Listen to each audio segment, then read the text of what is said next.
En 1947, la société De Beers a lancé ce qui est devenu l'une des campagnes marketing les plus réussies de l'histoire, A Diamond is Forever. Son but ? Convaincre le monde entier que les diamants, communs, abondants et dépourvus de toute valeur intrinsèque, étaient en réalité des symboles intemporels d'amour et d'engagement. Et devinez quoi ?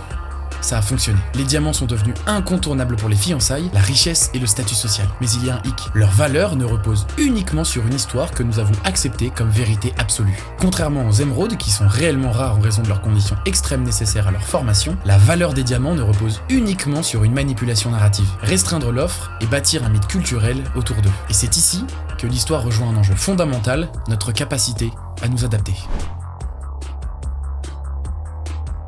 Les humains ne se contentent pas de réagir au changement, ils l'interprètent à travers le prisme des histoires qu'ils se racontent. La différence entre ceux qui embrassent et qui résistent au changement repose souvent sur la manière dont ils construisent cette narration tout autour de ce changement de transition. Pour ça, prenons un exemple historique. La révolution industrielle n'était pas seulement un bouleversement économique et technologique, c'est aussi le changement de la perception du travail. Avant l'industrialisation, la plupart des gens travaillaient dans l'agriculture et leur identité était basée sur l'autosuffisance. Avec l'arrivée des usines, le narratif a changé. Le progrès, c'est maintenant l'urbanisation, le salariat et la production de masse. Aujourd'hui, la révolution de l'intelligence artificielle pose le même défi. Ce n'est pas une question d'automatisation, c'est une question d'histoire. Comment allons-nous définir notre valeur dans un monde où les machines surpassent les humains en logique et surtout en efficacité ? Comme l'a écrit Joan Didion, nous nous racontons des histoires pour survivre. Ce que nous racontons sur le changement déterminera si nous y résisterons ou si nous prospérons.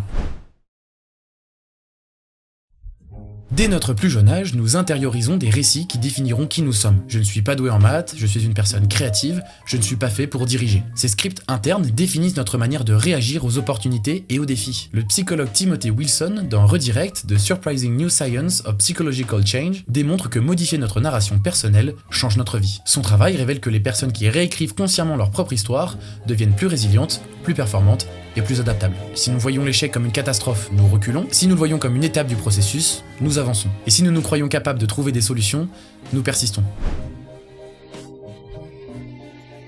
Dans notre ère moderne, il y a 3 types de narration qui influencent notre capacité à nous adapter. Le premier, c'est l'identité fixe et fluide. Je ne suis pas le genre de personne qui fait cela, identité figée, je suis quelqu'un qui peut apprendre à évoluer, identité fluide. Les recherches de Carol Dweck montrent que croire en notre capacité à changer impacte directement notre succès. Ensuite, il y a la narration de victime et de héros. Pourquoi cela m'arrive-t-il ?